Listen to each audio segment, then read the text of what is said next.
Welcome to the UCLA History Department final Why History Matters of the year. I'm Carla Pestana, chair of the History Department.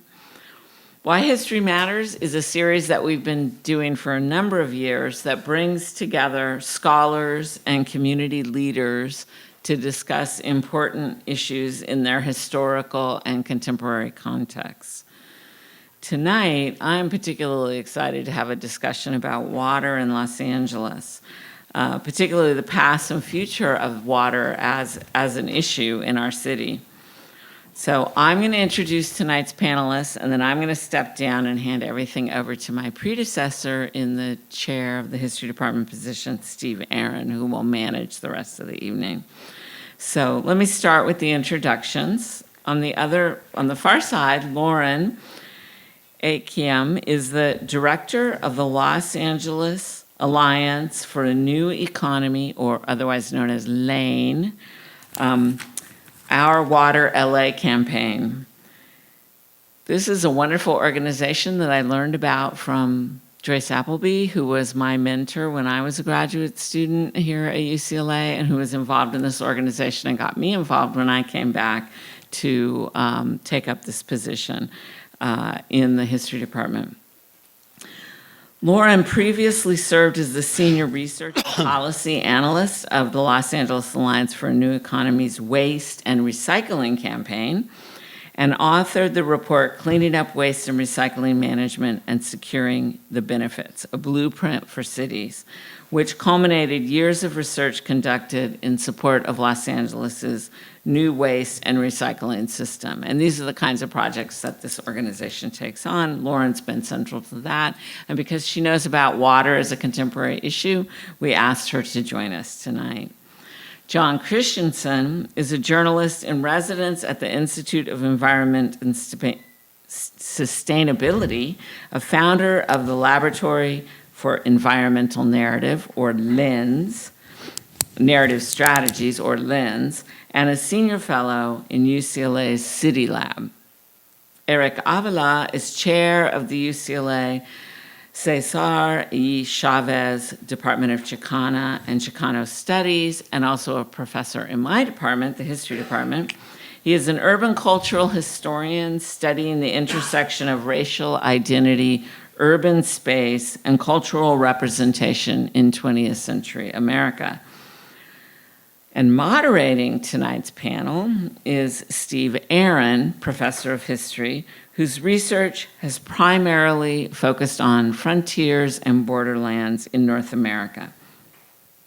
In addition to being professor and former chair of the UCLA History Department, Steve spent 12 years as the founding executive director and then chair of the Institute for the Study of the American West at the Autry National Center. Through his work, he has sought to bridge the divide between academic and the public, and tonight is another example of that kind of activity. Now I'm going to hand this over to Steve and ask you to welcome tonight's panelists. Thank you. Thank you very much all for coming, and thank you, Carla, for assembling us, and for congratulations on surviving nearly now your first year as chair. Just 2 more to go.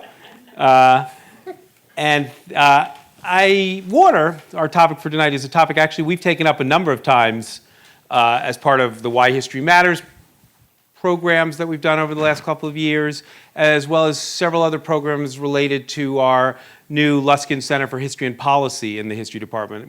We've tackled from sort of various angles of vision on the question of water and water policy and the history of water and what the history of water, particularly in Los Angeles, can teach us. And we return to that topic today, and certainly it is fitting that we come back to that topic because it's, believe it or not, it's not one that we in the History Department have yet solved. But we continue to try to think historically and to think about the ways in which historical understanding, perspective, and scholarship can help inform and shape the decisions we make going forward about water. I am a specialist, as Carla mentioned, on the history of the American West, And there's a saying that's often put forward about Western American history that in the American West, water flows uphill to money. And power, I guess, is the other part of that. And I guess Los Angeles has often been seen as the exemplification of the ways in which water has been made to flow uphill to money and power and create power.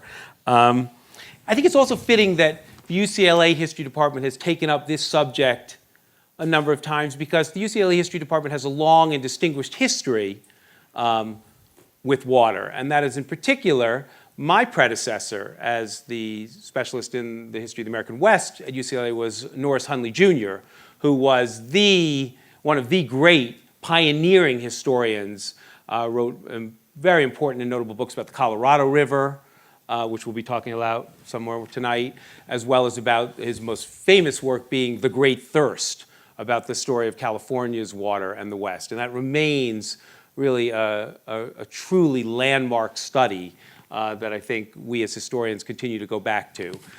So that is, I think, making it all the more reason why we need to, again, continue to take up this topic and to think about what lessons history can teach us about water and the policies that we've adopted or that have been adopted elsewhere around the globe from which we might learn, places we might emulate.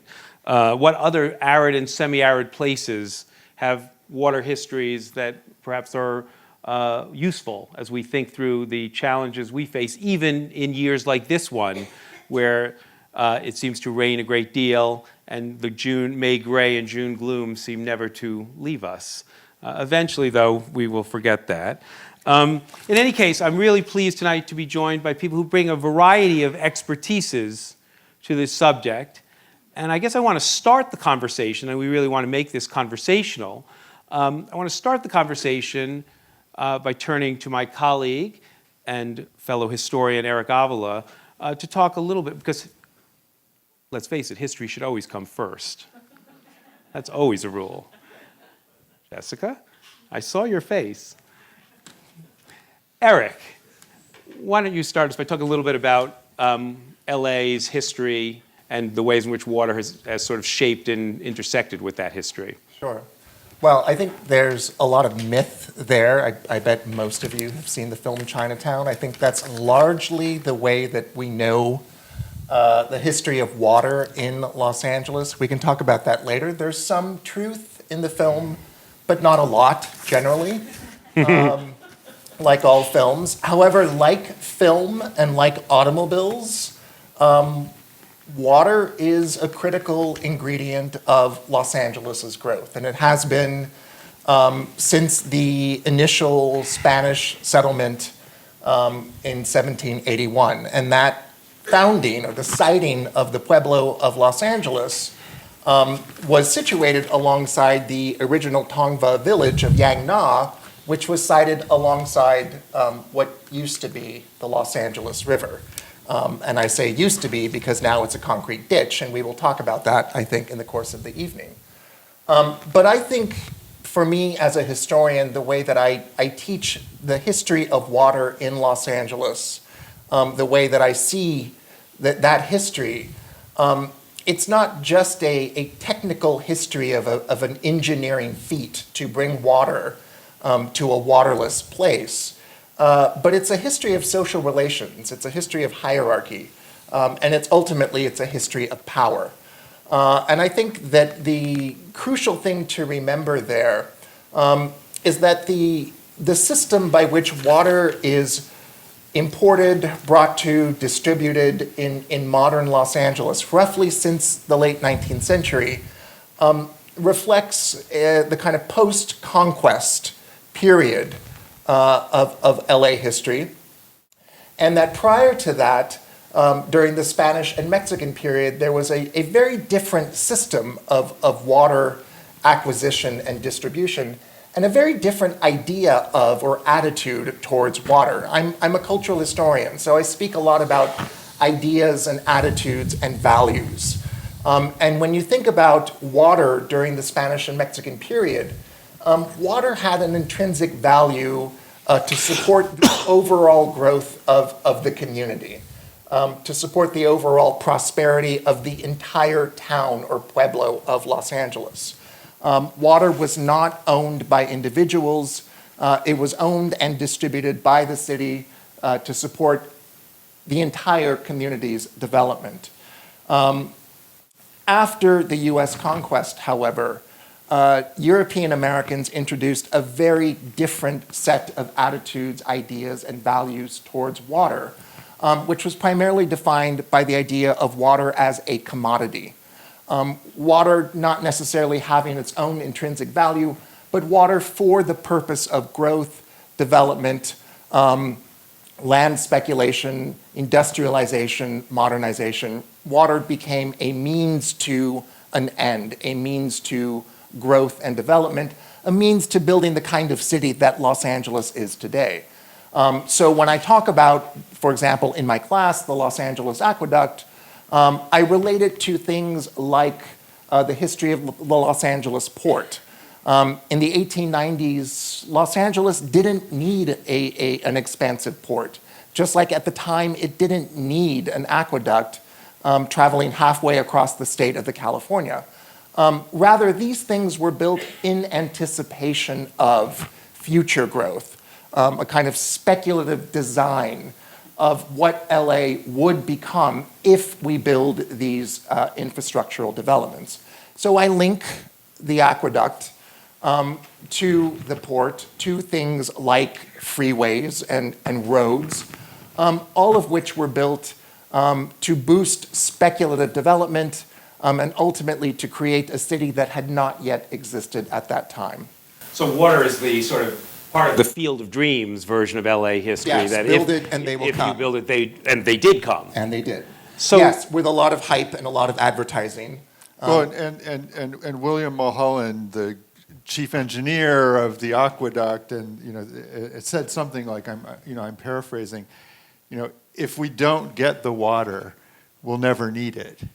He's spoken these sort of yogi bearish sort of aphorisms. If we don't actually get it, we won't need it. So in other words, it was an anticipation. That the city that would need this was something in the future. Yet to happen. Yeah. Right. So John, I should say, gets to go second because he's also a historian, but he has spent the last several years of his life at the Institute for Environment and Sustainability, so he's sort of lived kind of working with people outside the tribe, and just sort of how has, you've actually long been involved in this sort of policy world Yeah, too. and as a journalist writing about water in the West for more than 30 years now, and I think some of the things that you've all said, that really,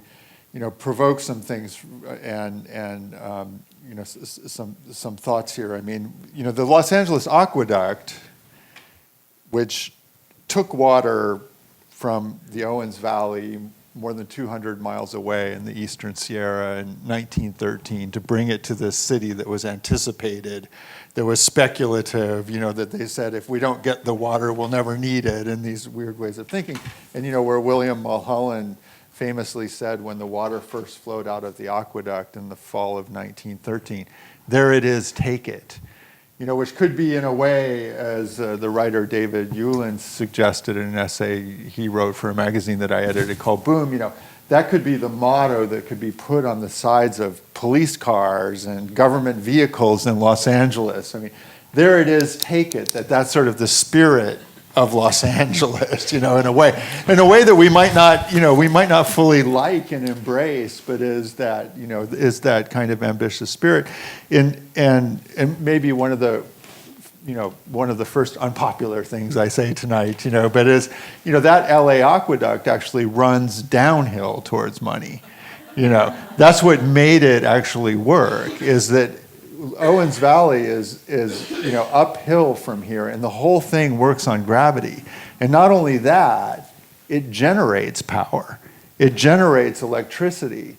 And so, troublingly, that water source, which LA took in 1913, And then the Colorado River, which we took the greater portion of for Southern California in the 1930s, and then water from Northern California that we took with the first Governor Brown's help in the State Water Project in the 1960s. All that water is part of what most of us, if you live in the city of LA and you take a glass of water, you're getting water from all of those sources, as well as from perhaps some groundwater. And if you're living in the rest of the greater LA area, you're not getting that Owens Valley water, but you're getting those other sources. That Owens Valley water, troublingly, is some of the cleanest water and a somewhat reliable source. But also, if you're thinking about it in terms of climate change, one of the least energy intensive sources of water that we have, because it all runs downhill to us and it actually generates some power along the way. Whereas the other water that we get, something like 19% of our energy in California is spent moving water around, including moving water from Northern California to LA, moving water from the Colorado River to LA. My own historical view is that history gives us an enormous responsibility, not only, to figure out how we should responsibly use that water and energy here in Los Angeles, but also to the communities and places and people where we get our water. So it ties us to the American West through the Colorado River, to the rest of California, to the Owens Valley, in some deeply, deeply troubling ways. So Lauren, I'll come back to let everyone back in, but Lauren, who acknowledged in our in our conversation we had before the panel started that she wasn't a history major, she was a major in geography. But we won't hold that, and Ken, I think. And she went to USC. For undergrad, I went to UCLA. But yes, UC, yes, right, right. Yeah. So there you go. Anyway, Lauren, you've heard now some historians provide various kinds of deep time and recent history perspectives on the issues and challenges that we face in Los Angeles. And obviously your position and your organization's job is to try to figure out then how to create a more equitable and just means of distributing and of getting and distributing the water that we need. I wonder kind of what you take away from some of the comments that you've heard here and where it leads Lane and you in your thinking about what the next water regime in Los Angeles might look like. Yeah, absolutely. And I am really excited to draw from that history so that I want to return to some of the key words that Eric and Jon have both said around the public good, our responsibility, the coming from a values focus so that we are having this community ownership and sense of obligation to what came before and what comes before us in the future. And I think that's what we're really trying to figure out with our allies in this space of water is how can we take this? So, my understanding of water history is that in post-colonial times it's very fraught, and in the future it's very daunting. And so now we're in the present, how can we seize this moment to make it into an opportunity to kind of reconfigure our relationship to water to be more considered in that as a public good. We know as a region we need to invest a lot in cleaning up our water, in capturing our stormwater and our runoff, in probably recycling at least some of our water, and reusing it. And how can we make those investments in a way that's thinking about water in its full, in all of the implications that water has in our region and in our lives, in terms of environmental justice, in terms of economic opportunity, in terms of transitioning to a more restorative economy than an extractive economy, and how can we do that in a way that really realizes the promise of these public investments that we Can you give us sort of one concrete example of what you like, or you and the people at Lane have been trying to work towards in terms of meeting those goals, meeting those aspirations, both to be environmentally stewarding and sound, but also to promote equity and restorative, justice and so forth, and at the same time, as you say, to spend less moving water around and Right. Get water from here. And I'll come back to that point in a moment. But a concrete example of how that would work. Yeah, absolutely. What I've been working on for the last year and a half or so with many other incredible organizations who are working on water quality, on environmental justice, on restoring biodiversity, through the Our Water LA Coalition is the county's Measure W, which thankfully, hopefully, 2/3 of you voted for because it passed by 2/3. So at least hopefully 2/3 maybe a in little this bit room. more in this Yeah, crowd. probably in this room more. But we, the county taxpayers have voted to invest in being able to better hold on to and clean up our stormwater and our runoff. And so that's about potentially 100 billion gallons of water a year. It's potentially a third of the water that we need as a region. And so doing that in a way that we're building projects that are holding on to our water in a way that's also building projects, for example, like Echo Park Lake or Machado Lake in Wilmington, or doing things like greening our streets to have more street trees and more opportunities to have a wide scale of projects that are invested in communities that need open space, that need shade because we're facing extreme climate impacts, to reduce neighborhood flooding, but projects that are also really substantively addressing water quality and water supply, and building those projects in ways that are creating really good union jobs and maintaining those projects in ways that are creating good, hopefully, union jobs. We're still figuring that part out. But and so that's a place where we've been able to get, people that are not always in agreement to be excited for a potential path forward. So, John, you mentioned in your opening remarks about how much money and energy is spent moving water around, and sort of arguing that the Owens Valley water, in fact, was relatively better than sort of other sources of water for LA in the sense that it was, it comes downhill. It didn't require quite as much energy to sort of move it here. So from an environmental standpoint, it has, which is not to say what it does to the Owens Valley, Right. But for Los Angeles, it has a positive impact. But I wonder, sort of, you sort of have talked about how, or what we can do locally. And you expressed in previous remarks some skepticism about how much we can do locally in terms. But one of the things that was said, I was speaking to a hydraulic engineer recently, and he was sort of saying that, for example, in Israel, they recycle or capture 70% of their groundwater runoff, their runoff basically, and in Los Angeles it's 1%.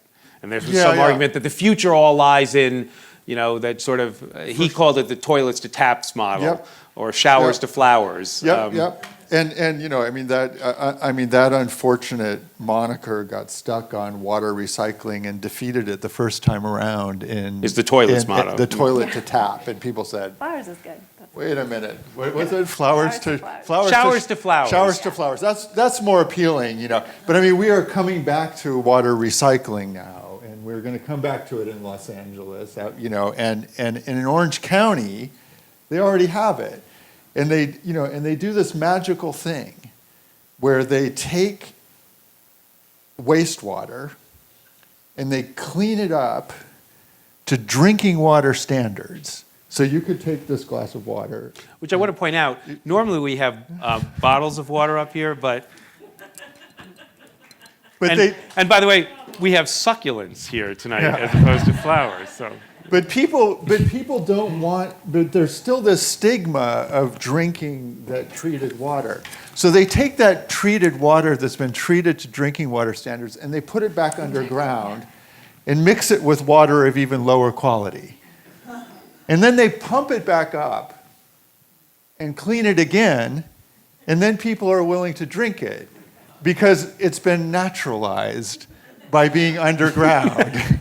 So there are all these, there are all these really strange and interesting cultural complications that we live in now, and what I think some of us like to think of as a hybrid, natural and human constructed system that defines water in California these days. And I think that the work that Lane is doing, Measure W, the investments that we're making through big bonds that California voters have approved in more water recapture, green infrastructure, all of water recycling, water conservation, all of those things are going to change and are already changing the balance of our water that we use, and reducing our dependency on these outside sources.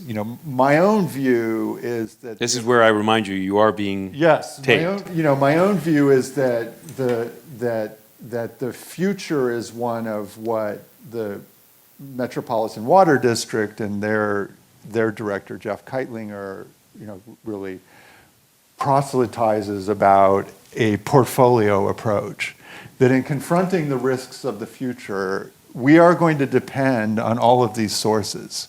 The balance is going to change from year to year when we're in a drought, when we're in a surplus year, and hopefully we will become much more self-sustaining. But I don't buy into what I think is the new myth that we can become completely self-sustaining, that we can cut ourselves completely off from that history and that responsibility to other regions. I think that's the new myth, and it comes from wanting to absolve ourselves of that original sin, of taking water from Owens Valley, that original sin that is embodied in the myth of Chinatown, the dark noir film that represents, both the original sin, it represents the original sin of Los Angeles, and, what I think is that original sin coupled with that signal achievement of building great water projects that make a great city possible. So that wasn't the only- I'm just going to come to you, Eric, because some people sort of have talked about the original sin of Los Angeles being what it has done to the Los Angeles River. Well, conquest was the original sin. Okay. Wait. Let's be real about that. Right. But I want to. But I actually wanted you also to talk about the LA River a little bit too here. Yeah, we can talk about that. There are a couple of things I wanted to say, though. I want to bring it back to the social, a little bit away from the environmental, but I think those two things are fundamentally intertwined, and also go back to the 19th century, because I'm a historian. But I think in terms of justice and equity, it's important to remember that some of the inequalities that characterize 20th century Los Angeles directly tie back not just to the acquisition of water, but to the distribution of water in the late 19th century. So, for example, in the 1870s and 1880s, when the old Mexican zanjas, the open canals that carried water from the river to the pueblo, when those were converted into sewers, closed brick pipe systems that ran underground to distribute water to certain neighborhoods, that water was distributed first to white neighborhoods, to European American neighborhoods. If they were at all distributed to Chinese or Mexican neighborhoods. And that uneven or asymmetrical pattern of water distribution promoted this language or this discourse that Mexicans are dirty, Chinese people are filthy, they're diseased, their neighborhood is diseased. But those conditions were directly linked to the history of water distribution in late 19th century Los Angeles. And I think it's also important to remember that the labor force that built the Owens Valley Aqueduct was exclusively restricted to white males. People of color were not part of the labor force who built the Los Angeles Aqueduct. So these are kind of the social inequities that had been built into the history of water acquisition, distribution, that are part of the original sin that includes Certainly. the Owens Valley as well. So I just, Okay, go ahead. Yeah, and I mean, maybe you want to go, if you want to No, go ahead. go deeper into the history, I mean, I think, and I think there are many ways in which this work of restorative recognition, redistributive justice is actually happening with water right now, which makes it really interesting in the work that Lane is doing with Measure W, the way in which we're prioritizing investments in communities that have historically not benefited from these kinds of investments in green infrastructure and water, in water bonds in California, and in other ways that we're, I think one of the things that we're, really taking seriously about that history is how do we design policies now that can address those in very real, restorative, even redistributive ways to build a more equitable California going forward. And that's where I think taking real hope and interest in what you're doing. Yeah, absolutely.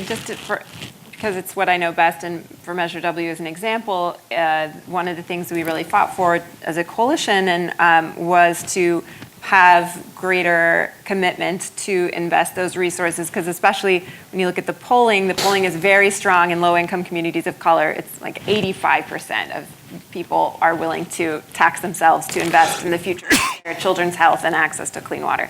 And it's just off the charts. And so making sure that those $300 million a year are fairly committed to those communities. And we got to parity, not quite to equity, but at least a proportional commitment for those funds to go to disadvantaged communities. And there's also one of the things we're working on in implementation is to really make sure that the jobs building those projects are both good quality jobs, but that they're also, that the hiring into those jobs is using the local and targeted hire policies the county has been working on. And so really making sure that both residents in specific zip codes, low-income zip codes, as well as people who have faced a lot of barriers to employment. There's federal restrictions against gauging that by ethnicity, but there is a lot you can, but there's a lot you can get toward the similar populations that you would want to be able to most connect to those jobs by looking at other things like a lot of other factors. And so the county is committed to doing that. And so I think that that's a first step, certainly not quite to restoration, but it's at least some positive steps forward in how to get towards So that. I want to, as I sort of started to do with you, to bring the Los Angeles River in particular into this conversation, not as the original sin of Los Angeles, but to think about how its past, present, and future fits into our vision of the waterscape of Los Angeles and how it has both shaped the city's the metropolis's past, and what place it has in the visions that we might have. And obviously a lot of attention now has gone to what the LA River was, is, and might be. Well, I think it's hard from 21st century eyes to kind of get a handle on why the LA River was turned into the concrete ditch that it is now. But if you know something about the history of flooding in Los Angeles, and there's a long historical record of torrential rains and disastrous floods, and the rhetoric around those occurrences intensified as Los Angeles grew in the late 19th and early 20th century. In the Spanish and Mexican period, certainly before that, people knew how to deal with the floods. They were aware it floods, build here, don't build here. European Americans had no sensitivity to the river and built willy-nilly wherever they wanted to, wherever they could make a profit. And the rains came, the floods came, which led to this discourse of disaster and catastrophe, which could have been avoided if people were more sensitive to the river and how it worked or didn't work according to European American ideals of how nature is supposed to be subservient to mankind. So in the 1930s, the U.S. Army Corps of Engineers said, well, let's just channelize the river. And that way we can create a conduit to avoid the flooding that happens, periodically in Los Angeles. And it was this massive undertaking with the same kind of, I think, progressive ethos of, we see it, we need it, we're going to build it, just like with the aqueduct. And that's what led to the Army Corps of Engineers. Right, so, and you pointed out earlier, John, in a conversation we had the irony here that behind that vision was, let's get the water as quickly as possible to the sea. And now, the sort of, the reverse, on the one hand, there's an environmental thing that says we need to let water, rivers are only rivers if they reach the sea. They're not rivers if they don't get to the sea. On the other hand, if you look at all of the issues around, let's capture the water, why are we, and this was the old vision too, water that reached the sea was considered wasted water, because that could have been used for other purposes. And farmers, farmers in the Central Valley of California argue that still. Right. That water that goes out to sea and just is, habitat for the In that delta sense, the smelt Colorado is- River today, which barely reaches the hardly sea, ever is the vision reaches- of what a river yeah. is supposed to be in that sense. But even modern environmentalists who now say, let's recapture as much water as possible and use it, Yeah, that's are sort of playing into that same kind of there- logic. There's a, history is full of ironies, and the ironic mode is not always the best mode, for thinking productively about history. But I do find it ironic and interesting to think with that the argument about the LA River right now, and you'll see it every time there's a big storm and a flood, and lots of water in the LA River, you'll see it in the LA Times. It's like, why are we letting all this water go out to the sea? Why aren't we capturing it and using it?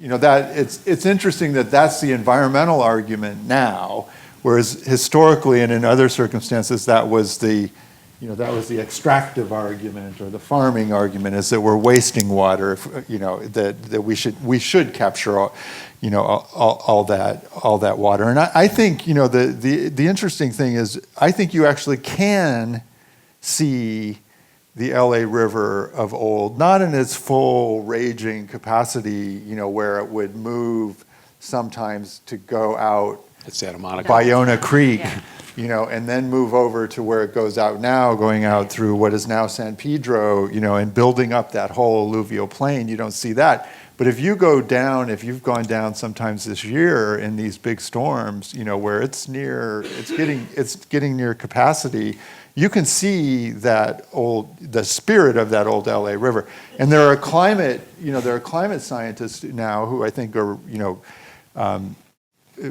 rightly warning that, the probability of having the kind of big flood event that flooded the Central Valley in the 1860s, and Sacramento was flooded, and, the governor had to row to the Capitol or whatever it was, that we have probably a 50% chance of that happening in the next 40 years. So in the lifetime of, some who are in the room today, if not all of us, and certainly of our students. And so, but that's the LA River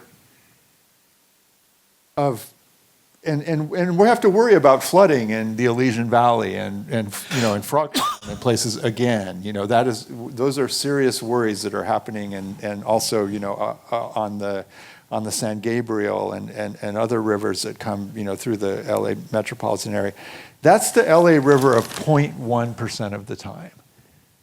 99.1% of the time, the LA River is a different river with much less water on it. And I think what we need to be talking about is certainly thinking about and understanding this history, and I think approaching it with some respect for that history, the cultural history, the environmental history, the labor history, the political history of all of that. But then ask ourselves, what kind of river do we want? And we are going to come into conflict. I think the numbers show it, with these really important, efforts to capture as much of that stormwater as possible and get it into the ground and not, so that we can reuse it in the future, not let it get into the river, that is going to come into conflict with how much water do we want to let go down the river and get wasted out to sea because we like a river.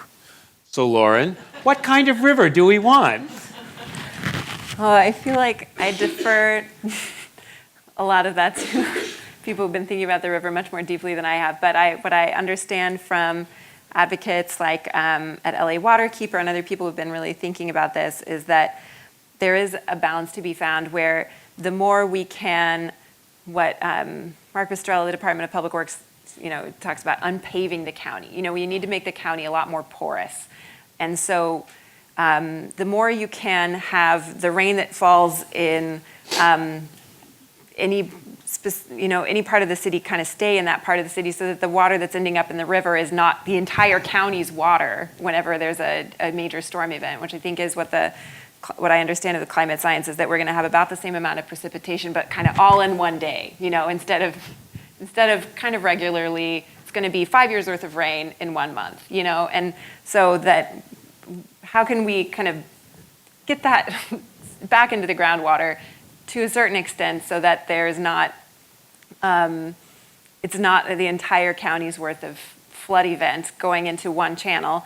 But I think that allows for a greater ability to return to the more natural vision of the river. But there's also, what I understand is there's a lot of runoff. And so that's a pretty consistent stream. So we have a lot of runoff that can end up in the river, and then that can help sustain a lot of the biodiversity that we're trying to reinvest in the river, just through that sort of more modest amount of water going through the river, and then be able to, in a major flood event, not have, it's not great, I'm assuming, for the bird habitats either to have, jet stream force, right? It's like, I remember this from my undergraduate geography training, it's a super channel. It's like crazy fast, isn't it? It's like, yeah, and I mean, but crazy, we get, that's not good for. And LA gets most of its water, almost all of its water, in like 4 storms a year. And we all experience that, right? Or there are these deluges that happen. So what's I guess the prescription I want to, kind of think about, because we've all sort of argued, well, there's balances, there's tough choices and so forth. But one of the critiques that's often made is that, and actually it goes back to the opening comments that Eric made about, the build it, they will come, and build it, they did come. And that boosterish spirit is what made LA great. And it's these kind of ideas, may preclude LA from being great again. No, it's going to be even greater. Come on. But there is the argument that the argument about the conflict between environmentalism and economic development, but also the argument, that all of these things, how many people can live here? And who gets to choose who lives here? And who allows the costs of living here to be such that when you start restricting in some ways development because of the water infrastructure and so forth, what that does to the kind of issues about economic justice that are at the heart of what Lane is also about. Well, we've seen in LA that even with increasing population, water use in recent decades has gone down. So there's not, we often think that water's not necessarily a limiting factor, and particularly when you then realize also that, roughly 80% of the water that is used by humans in California is used for agriculture. And we can continue over time, to trade for that water, to pay for that, where there's mechanisms. So water is not necessarily going to be a limiting factor. But I think what, I take, one of the key insights, for me in thinking about water is thinking about Norris Hundley's work, in the Great Thirst, where he argued over time, that the great water seeker California had become a community of water seekers. The environmentalists, the Native Americans, the farmers, the city, and everybody fighting over this water.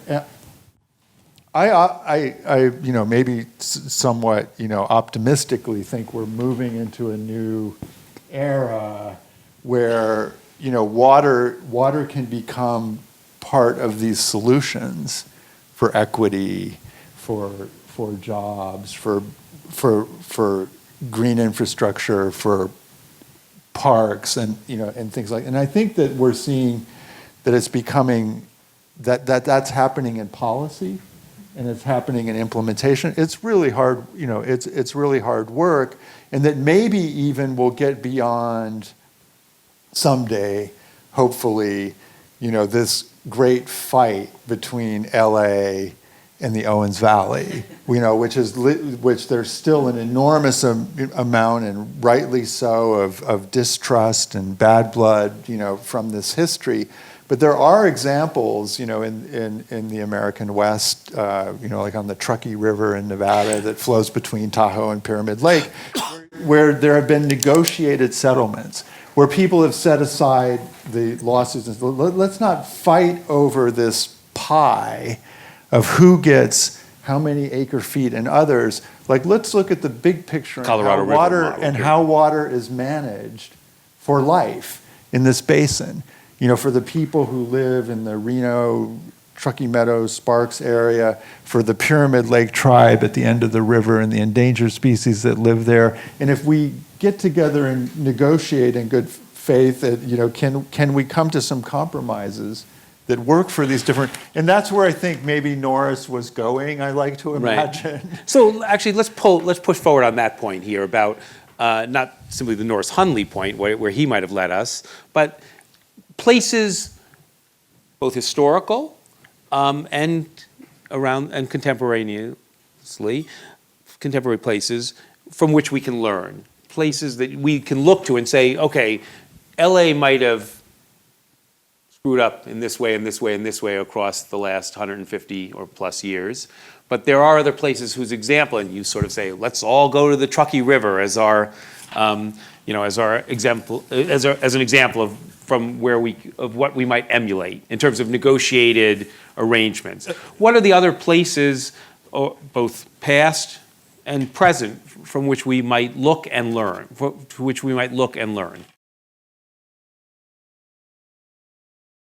Well, I mean, as a historian, I feel like my job is to remember the original sins. No, but we don't only have to point out. Well, no, but somebody has to keep those stories going to remember the mistakes that were made so that we don't remake them. I mean, how many times have I heard that in my history class? I was going to say, if one more undergraduate essay is launched on Santayana's quote. But I think at this point that you raised in the beginning of like water as a public good. Yeah. And in California we have in law a human right to water. But we still have 1 million people in California who don't have reliable access to clean, safe drinking water. We haven't realized this human right that we've proclaimed in law. But it comes, I mean, I do think there's something, that if you think that's a value that was enshrined, that was there, arguably, I take it you're saying in that history, there's a communal ownership, management. Right. And I think it's interesting to think about how we could, another way that you said it, of building in speculation, how can we be building in speculation in a protective way of equity with the ways that climate is going to impact our water supply and make it really variable, that we can be, I think, fairly confident the most well-to-do will still be able to access the water that they want to use. But how do we build an anticipation for protecting the most vulnerable's ability to access clean and safe water, and in a way that, and how do we shift towards a collective ownership of our water in the terms of both, I would love to see more collective ownership of water in a literal sense, but also, because there's a lot of private water agencies out there, but also in a you said something around, it's hard, and it's going to be hard. And so we're not going to come to any good place without doing some really hard things around how we're using our water and who's getting to use how much. And that mindset is totally anathema to the spirit upon which modern Los Angeles was built, right? Because, the goal was profit, development, and growth. Yeah. Those were the key motivating factors for bringing water, for building the aqueducts and channelizing the river and whatnot. So Kelly has a microphone. We have a few minutes for very brief, please try to make your questions as brief as possible so that we can let our others speak and let the panelists respond. Okay, we had one there and one back there. Kelly, good. What about the water that we steal from everybody else? Is that collective water? The Colorado, people in Colorado growing just like we are? People in Arizona growing at our same rate? Is that our collective water or not? Whose water is that? Well, I mean, this is where I might respectfully, disagree with Eric a bit, is that, defer. I mean, You I don't, disagree. I'm not going to defer, I don't think that the modern agreements are completely anathema to the idea of idea of a collective. I mean, it's often said that, the modern American West is a child of the federal government and these great big water projects. Those were collective projects. The State Water Project that brought water from Northern California to Central Valley Farms and to Los Angeles. That's arguably a collective project. I mean, and again, I mean, I often come back to Norris Hundley, who said, the people of California voted for these projects. I mean, we may disagree with them, and the people of Los Angeles, and we will argue about who was represented and what kind of power was represented. The people of California voted to fund those projects. So in some sense, they are collective enterprises, and I think now, the people of California are voting to pay attention to the environmental costs and restore them, to pay attention to the communities that have not been invested in, and invest in and prioritize investments in those communities. So that's that shifting way in which we are, what we define as the collective and our responsibility is changing, and I think that's really interesting and good. I would add too, I mean, I am not an expert in this, but I do think that to a certain degree, Los Angeles is kind of singled out for its history of water acquisition, when in fact other cities have done it too, and other regions, other societies. Most, yeah. What's that? Yeah, Many, most, not most, yeah. But, in terms of the history of cities, LA is the new kid on the block. It's easy to beat up. It's not a real city. All the stereotypes are kind of packed into the water history. The Chinatown myth is alive and well and still defines the way we think about Los Angeles. There's truth to it, but also, as John points out, not. Yeah, and I mean, if you go around the American West, I mean, in a lot of places, people say, remember the Owens Valley. When Las Vegas is trying to get water from northern Nevada, remember Hetch Hetchy as well with San Francisco. Hetchy. That's true. Remember the Hudson Valley when Right. we're talking about New York City. I mean, it's not. Yeah, Exactly. it's Did they not. say that? Right. No, but you could. I wanted to thank you for bringing this program year after year and continuing to study this issue. My questions pertain to the recapture issue.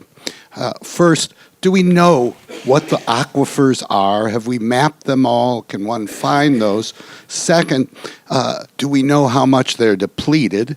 And third, if we're going to put water back into them, I believe that I've read at least some of the aquifers in the eastern San Fernando Valley around JPL are pretty polluted. Do we really want to put water back in that?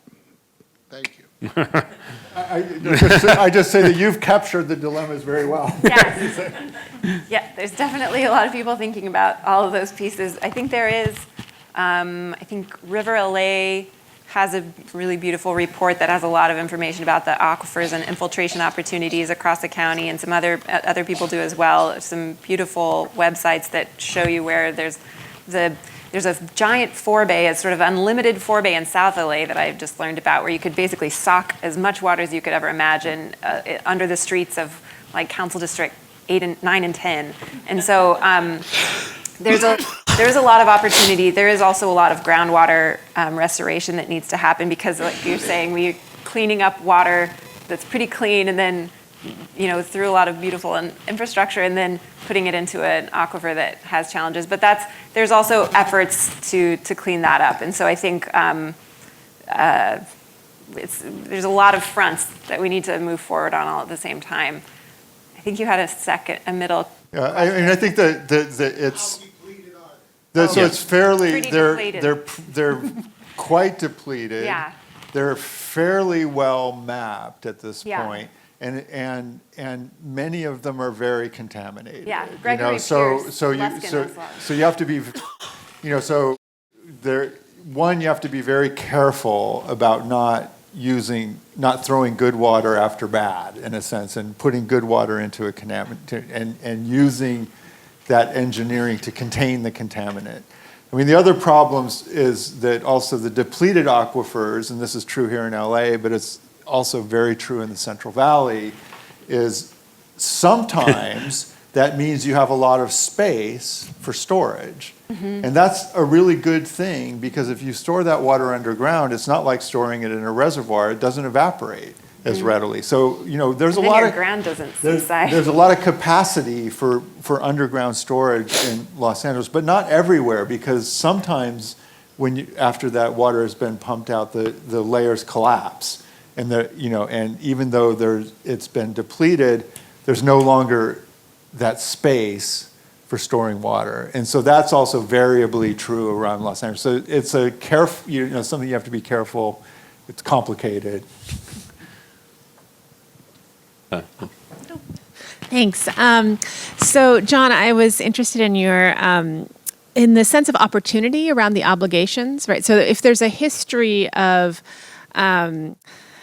taking water, and a history of conquest, and a history of exploitation around water, those still leave traces of obligation, and those obligations can be a path to a better vision of regional and collective sort of water justice. And so I'm wondering, I was at an event on Saturday with a lot of Tongva and other leaders talking about the LA River restoration in the context of indigenous rights here in LA. And the week before, I was up in the Owens Valley talking with Owens Valley Pipe folks about a water pipe that was broken, and it took them years to get LADWP to fix it, that brought water onto, I think it was the Big Pine Reservation. So I'm just wondering, not so much to rehash the injustices and the taking of water, especially from indigenous folks in California, but to think forward about those obligations. What kind of interdependencies, of relations, do you see water helping California to make to think through a future in light of those past injustice and their ongoing effects? Oh my goodness. So Jessica Catalina, who's with students and others, is doing a really, really interesting research on gender and water. So which raises all kinds of interesting questions too. And I think that that it's just such a super important question, and I have to say, I don't know the answer to it, unless until we get into it.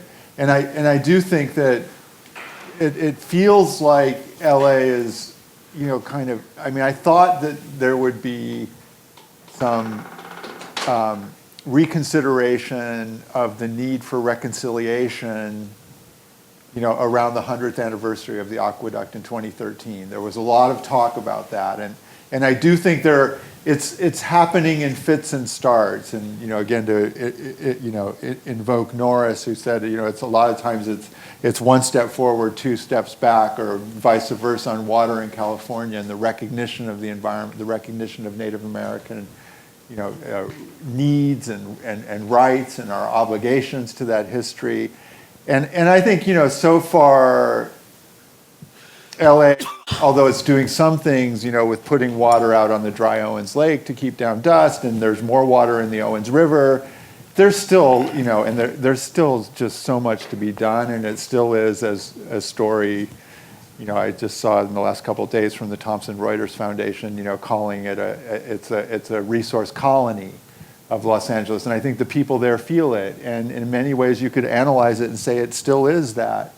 It's still that colonial kind of domination, and there's not much of that going on. I would go, to say that, just to very briefly, like what happened on the Truckee River, was that you had a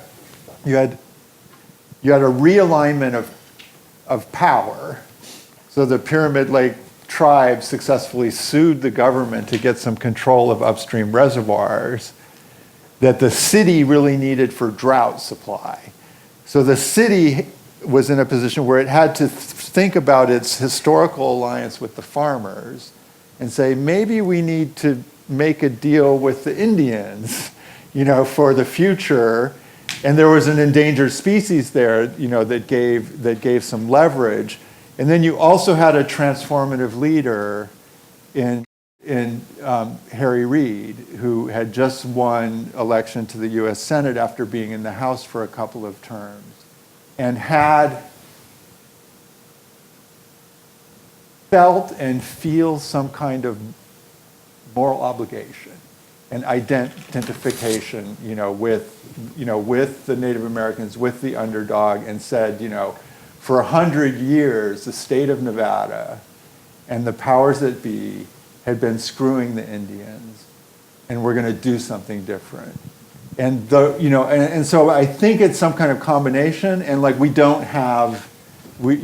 missing some of those elements here, and I wish that we had that kind of also transformative leadership that would say, like, it's time to rethink this settlement that we have with the Owens Valley. Let's do something different here. If I could hop in, it's an interesting question, I think, in a much more recent history, if you're thinking about the LA River, I used to work at Pacoima Beautiful, the Pacoima Wash, a lot of the communities in Frogtown and Chinatown along the LA River now, who have been basically living along an industrial channel for the last few decades, and who are now threatened with displacement, and where community groups that we've talked to, like Sika or groups working along the river, are saying the city has a lot of power in terms of capturing the increasing value of that land, in terms of requiring affordable housing production, in terms of promoting the hiring of neighborhood residents, the construction projects along the river. And so there's a lot of opportunity even to address some of the responsibility that we have to communities who are in relationship to water, even locally and in the last 50 years. That's interesting that we're not quite seizing necessarily. Yeah, I mean, we also need that kind of new settlement or negotiated settlement along the LA River. So I think one more question here, and then we'll invite you to come up to speak. Does Los Angeles need the proposed tunnel from Northern California?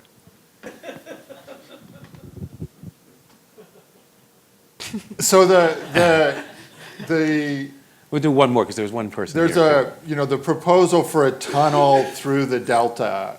So it's not a tunnel from Northern California down to Southern California, but a tunnel to channel water through the Delta rather than using the Delta itself. It's a little bit, complicated. Jerry Brown proposed two big pipes Gavin Newsom said he's only going to do one smaller pipe. There's a huge debate about that. The Metropolitan Water District certainly sees it as part of what they call the California Water Fix, which may sound good or not, depending on how you think about it. But you know that I think there's interesting arguments on both sides. The crux of it is whether you can, given that the farms in the Central Valley and Los Angeles have a claim on that water, what's the best way to move it through the Delta that has the least harmful, most beneficial impact on the way that functions as an ecosystem as well as an agricultural region? My own view of this is that, as I said, we live in a hybrid natural and engineered system. We're not going to get out of it by going back to nature. You can't rewind the clock of history. So engineering and re-engineering, and even more importantly, figuring out how to manage these hybrid systems differently is the way forward. One less. Mine's a quick question. I live in Canoga Park, where brown is the new green for taking care of your lawn. My attitude towards all this changes monthly when I get my DWP bill. Okay, so I need to change my attitude. But I mean, how do we promote attitude change, whether you're in 6th grade or in my 70th year? Turn it over to Jessica, who's been looking into a lot of this. But The next one, Jessica's going to be up here. Go ahead, Lauren. I think there has, at the homeowner level, there have been, some good programs and some, I think, programs that could have been done better from what I've heard, to encourage people to see beauty in a different kind of landscape. And I hadn't really thought about, until this water symposium at UCLA a few weeks ago, the ways in which, how deeply entrenched it is, because as a woman, I was honestly brought up to tend a yard as being an important thing emotionally, but just teaching just learning to tend a native landscape in the way that we had, that some were brought up to find a lot of joy in tending grass. But it is something like 30% of the water that we use in LA is for grass, for our front yards. This is a lot. And sometimes more. And I would one other thing I just want to say is I think if we're not for beauty and pleasure in our landscapes, we're not going to win what we need for the future. So I think it is all about that change, but it's also recognizing going back to the attitude, beauty. Going back to the attitude question, the cliche would be beauty is in the eye of the beholder. Yeah. And so what you once thought was beautiful because it was the green lawn, we might not have to think as the only definition. Okay. Or I think all right. Donald So I'm Trump going to would invite say, each of our panelists here to give us one powerful final thought to send us into our summer singing in the, well, not in the rain because it's not going to rain, but summer, one powerful thought to send us off into summer.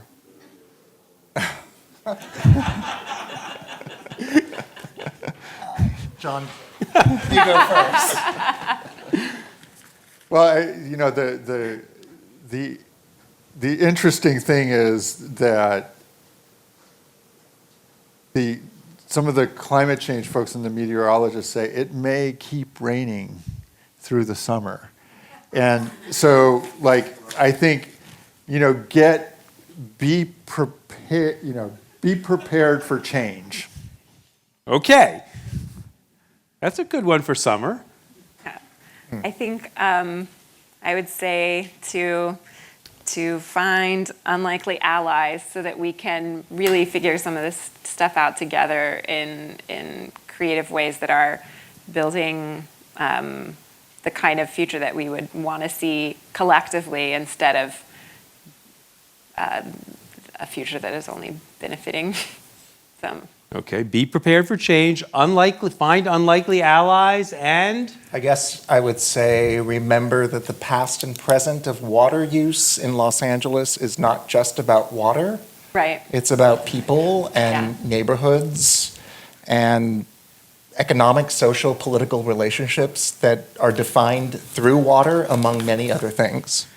did this panel deliver or what? I want to thank all of you for joining us this evening. Thank the panelists for truly delivering. And I really want to send a final word for Kelly. Stand up, Kelly, who has been doing these Why History Matters programs and all the things that make these programs work. She really deserves all the credit. And this is her final one because she is moving off to life sciences, where there is no life. And certainly nothing nearly as social as in the social sciences. But thank you so much, Kelly, and thank you all. Have a great summer, everyone.